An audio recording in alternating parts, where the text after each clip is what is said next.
Well, good evening, everyone. It's so great to be with you tonight. You know, as Pastor Joel Osteen, I've always loved to talk about vision, about unlocking your God-given potential, and about the incredible dreams God has placed in each one of our hearts. I believe in speaking faith, in seeing the best, and in living a life of joy and abundance. And I truly believe that God wants us all to live our best lives, filled with purpose and connection. But something truly profound, something life-changing, happened to me about 6 months ago that I simply cannot shake. It was an experience that deepened my understanding in ways I never imagined. A powerful revelation about what it truly means to walk with Jesus, to live out our Christian faith. And I feel it's so important to share this with you tonight because I know it's a message that needs to be heard by every believer, by every one of us who desires to truly embrace the transforming power of God in our lives. It's a message of hope, a message of deeper connection, and an invitation to experience God's best. It was a Tuesday night, a quiet evening like any other. I, Pastor Joel Osteen, had a full day, a blessed day, serving here at Lakewood. I came home, had a simple dinner, and found myself sitting in my favorite chair, just reflecting on the goodness of God.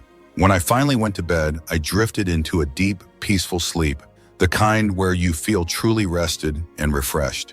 And then, suddenly, I found myself in a place that was absolutely breathtaking. It wasn't my bedroom, it was somewhere else entirely. It felt like nowhere and everywhere, bathed in a beautiful, radiant light that seemed to emanate from all around. There was a sense of firm ground beneath my feet, yet I couldn't quite describe its nature.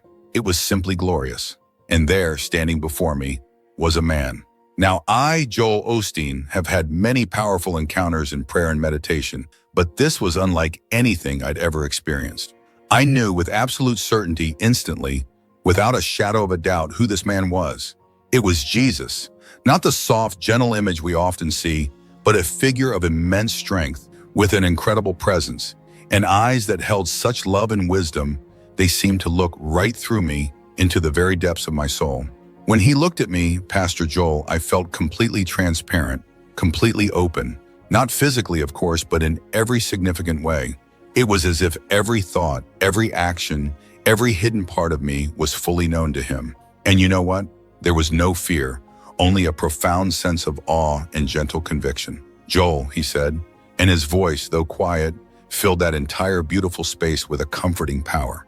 "I need to show you something profound," he continued. "There is a challenge, a spiritual pattern that seems so innocent, so harmless, that millions of people who call themselves Christians embrace every single day without truly recognizing its impact.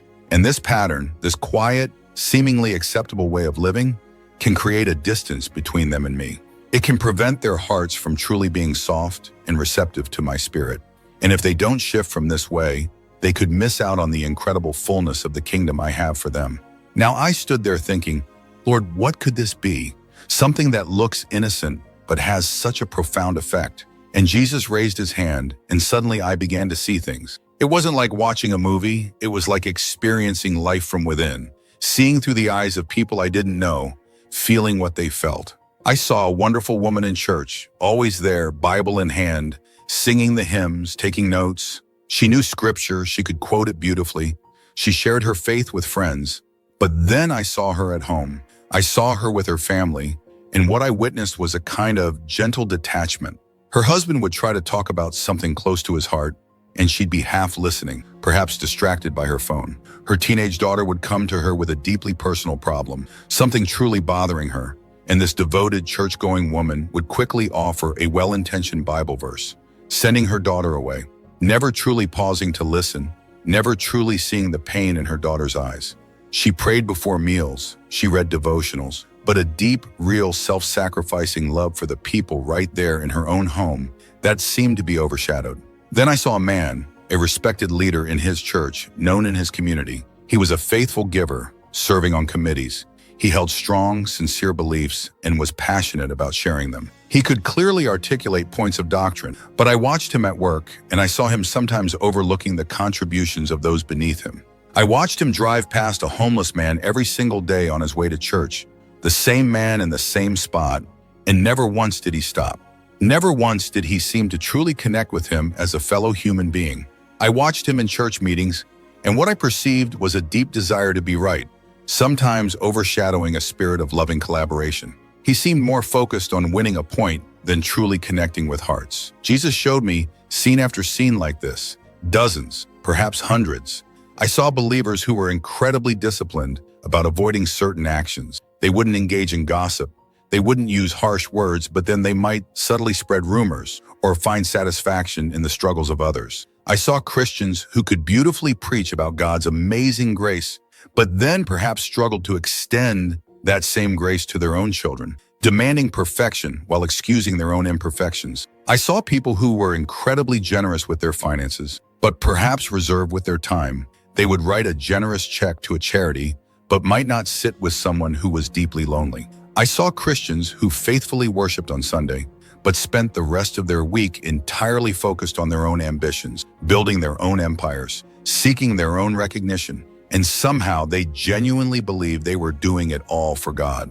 And through all of this, I kept seeking, Lord, what is the central theme here? What is this challenge that connects all these individuals? Then the vision gently faded, and I was back in that glorious place of light, standing before Jesus. He looked at me, Pastor Joel, with such profound sadness, not anger, but a deep, loving sadness.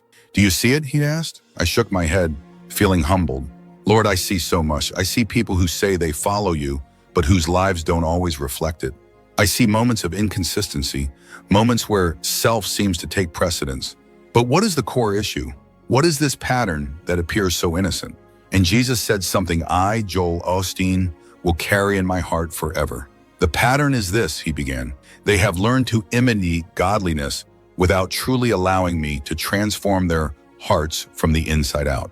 They are, in essence, performing Christianity. They say all the right words, they attend the right gatherings, they avoid certain behaviors, but they do it often in their own strength, for their own reasons. They have never fully surrendered their will to me. They haven't truly embraced the process of dying to their old self. They want the wonderful benefits of following me, but perhaps without fully embracing the journey of transformation, the journey of the cross. And so they create a version of faith that looks authentic on the surface, but may be missing the vibrant, living core. He paused, and I felt the profound weight, the loving truth of every word. They sincerely believe that because they hold certain beliefs about me, because they participate in religious activities, because they identify as Christians, that they are truly mine. But I shared this truth with them long ago, he continued. Not everyone who says to me, Lord, Lord, will enter the kingdom of heaven, but only the one who does the will of my Father who is in heaven. They know about me, but they don't truly know me. They honor me with their words, but their deepest affections, their hearts may still be far from me. I stood there, Pastor Joel, and in that moment, I felt a deep humbling in my own heart, because I recognized myself in some of what he was saying. I thought about times when I might have gone through the motions, when perhaps I saw faith as more of a checklist than a vibrant, dynamic relationship. Lord, I asked with all the sincerity I could muster, what do you truly desire from us? What does real, transforming faith look like? And Jesus, he stepped closer to me, and I felt an even deeper sense of his incredible love. Joel, he said, I want everything, not just a portion of you, not just the public parts, the parts you're comfortable showing. I want the hidden parts, the broken places, even the parts you might feel ashamed of. I desire your authentic, real life, not a polished, sanitized version. I want your Monday through Saturday, not just your Sunday morning. I want your willing obedience, even when it feels challenging, even when it requires you to step out of your comfort zone, because that's where true blessing and breakthrough are found. He continued, this pattern that seems innocent, this performance of faith without true inner transformation, it's a significant challenge because it's so deceptive. People who find themselves in this place often believe they're doing perfectly fine. They might compare themselves to others and feel quite good about their spiritual standing. They might think that because they're avoiding the more overt wrongdoings, they're completely aligned with me, but they've missed the profound beauty of the entire point. The goal isn't just to be good enough. The point is to be completely and utterly mine without reservation, experiencing the abundant life I've planned for you. But what about grace, Lord? I asked. Isn't the gospel all about your amazing grace? Yes, Joel, Jesus said. And now there was a radiant light, a gentle fire in his eyes. My grace is indeed incredible. But my grace is not permission to simply stay exactly as you are. My grace is the divine power to empower you to become the magnificent person you were always meant to be. Grace isn't just forgiveness for your past, though it absolutely is that.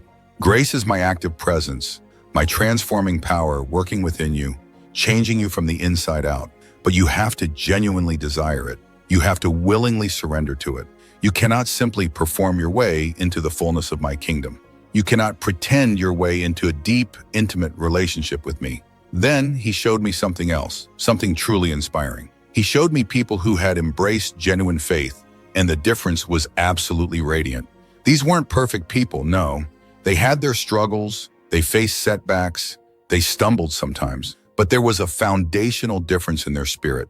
When they came to church, they came with a real hunger, not to be noticed, but to be spiritually nourished and uplifted. When they opened their Bibles, they weren't looking for points to win an argument. They were earnestly seeking the heart of God.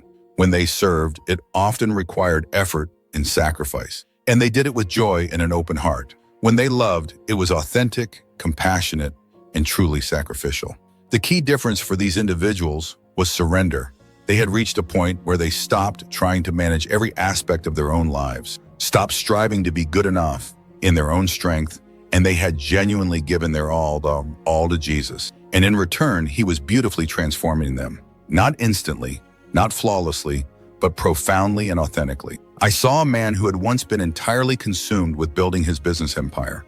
He was still in business, still worked diligently, but now there was a completely different, higher motivation. He was incredibly generous. He was fully present with his family. He used his success as a platform to bless and serve others. And if you talk to him, he would tell you, I'm not the person I used to be. Jesus changed me from the inside out. I tried for years to be a good Christian in my own strength, and I felt empty and exhausted. Then I finally released control, gave him everything, and he made me completely new. I saw a precious woman who had been deeply hurt, even wounded by past experiences in church, by judgment from other Christians. She could have easily walked away from faith entirely. Instead, she courageously ran toward Jesus himself, not the broken systems, but the loving Savior. And in him, she found incredible healing and restoration. Now she was a wellspring of grace and compassion for others who were hurting. She wasn't just going through the motions, she was truly transformed. The difference was like night and day, filled with God's light and blessing. When I had seen all that Jesus wanted to reveal to me, I simply had to ask, Lord, how do we overcome this? How do we transition from simply performing our faith to truly experiencing your incredible transformation? Jesus looked at me, Pastor Joel, with such profound compassion and a loving smile. Joel, he began, you start by being absolutely honest. Honest with yourself about where you truly are in your heart. Honest with me. Release the pretense. Stop the performance. Stop trying to look like you have everything perfectly together. Come to me exactly as you are, perhaps feeling a bit broken, confused, struggling, or even failing. That, my friend, is precisely where true transformation begins, not in your own limited strength, but in your humility, surrendered to my limitless strength. Second, he continued, you must die to self. I know you've heard this phrase before, but perhaps its depth hasn't fully resonated. Dying to yourself doesn't mean becoming less than you are. It means letting go of your need to control every aspect of your own life. It means choosing to embrace your cross daily, choosing my loving will over your own preferences, even when it feels challenging, even when it requires sacrifice. So many desire the beautiful resurrection without understanding the necessity of the crucifixion. They want the new life, the breakthrough, without the surrender of the old. But that's not how it works. You must die to yourself to truly live an abundant life in me. Third, you must abide in me. Not just visit me briefly on Sundays, but truly abide. Stay deeply connected. Remain in my loving presence. Talk to me constantly throughout your day. Listen for my gentle voice. Allow my words to truly sink into your heart and positively reshape how you think and feel. This isn't about striving harder to follow a list of rules. This is about staying so intimately close to me that you naturally begin to become like me, just as a branch draws life and vitality from the vine. And finally, Jesus said, you must love, really love, not the convenient, comfortable, diluted version of love that costs you nothing, I mean the kind of profound love that sees people as I see them, that selflessly sacrifices for them, that forgives without limit, that serves without expecting anything in return.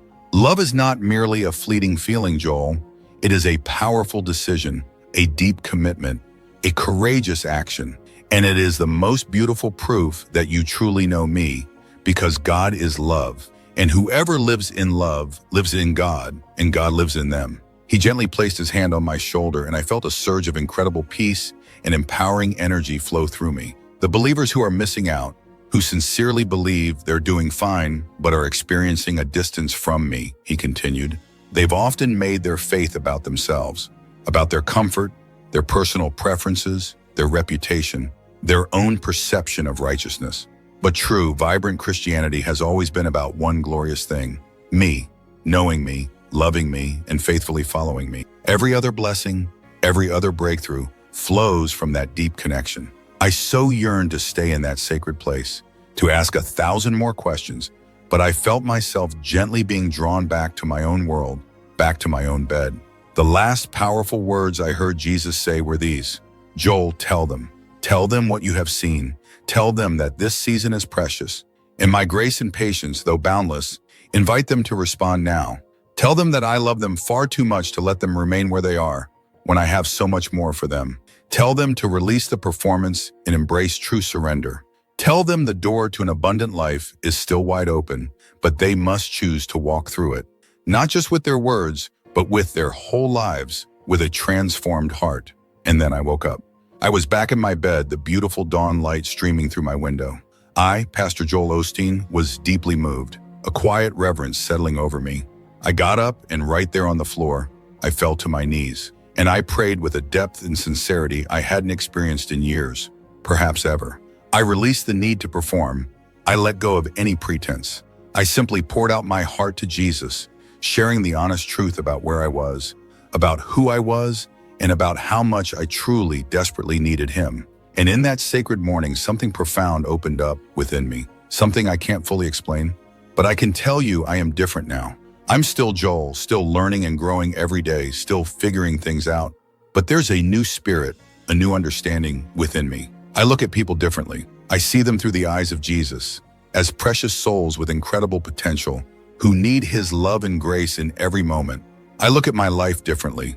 All the things I once thought were so critically important, all the things I might have chased after, much of it now seems like just noise. What truly matters is knowing Jesus, really intimately knowing him, and allowing his transforming power to work in every area of my life. I look at church differently. I don't come to be seen or to check off a box. I come with a genuine hunger for him, desperate for his presence, knowing he will meet me there in an extraordinary way. And I look at myself differently. I've stopped trying to convince myself that I'm perfectly good, that I'm good enough on my own, that I have it all together. I recognize my absolute need for Jesus every single moment of every single day. And you know what? That's not a weakness. That's actually exactly where he wants me, in a place of humble dependence and strength in him. So why am I sharing all of this with you tonight, my friends? Because I believe there are people hearing my voice right now who might be unknowingly caught in this pattern, this quiet, impactful, innocent-looking challenge of performing Christianity without experiencing the glorious, transforming power of Christ within. You come to church. You know many of the right answers. You avoid the obvious pitfalls. You sincerely believe you're fine, but I ask you from my heart to yours, are you truly surrendered? Have you truly released control of your old self? Do you truly abide in Jesus? Or do you just visit him occasionally? Is your life marked by real, authentic, sometimes challenging but always rewarding, sacrificial love, or by a comfortable, convenient, perhaps self-focused version of faith that Jesus longs to deepen? I, Pastor Joel Osteen, am not here to judge any of you. Goodness knows I'm on my own journey of growth, and I have my own opportunities to grow. But I am here to share with you this profound truth that Jesus revealed to me. My friends, this season is precious. If you're simply performing instead of allowing yourself to be transformed, you might be missing out on God's incredible best for you. Not because God is waiting to punish you, but because you're missing the entire point of his amazing grace.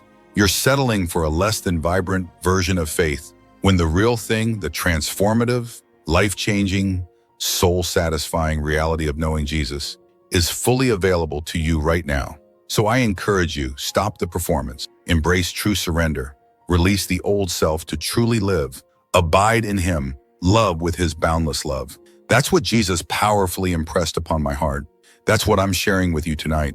The door to an abundant, transformed life is still wide open, but you have to choose to walk through it. And I urge you to do it now, while this beautiful opportunity is before you. Not just with your words, but with your entire life, with your whole heart, holding absolutely nothing back. Because Jesus doesn't want just a part of you, he wants all of you. And until you freely give him all of you, you might just be playing a part, performing at Christianity. And one day, we will all stand before him. And I pray with all my heart that none of us ever hear those profound words, "I never knew you. Depart from me." Oh, my friend, don't let that be your story. Choose surrender today. Stop performing. Let him transform you from the inside out into everything he created you to be. That is the message. That is what I saw. That is what Jesus wanted me, Pastor Joel Osteen, to tell you. The rest, my dear friend, is truly up to you. God bless you.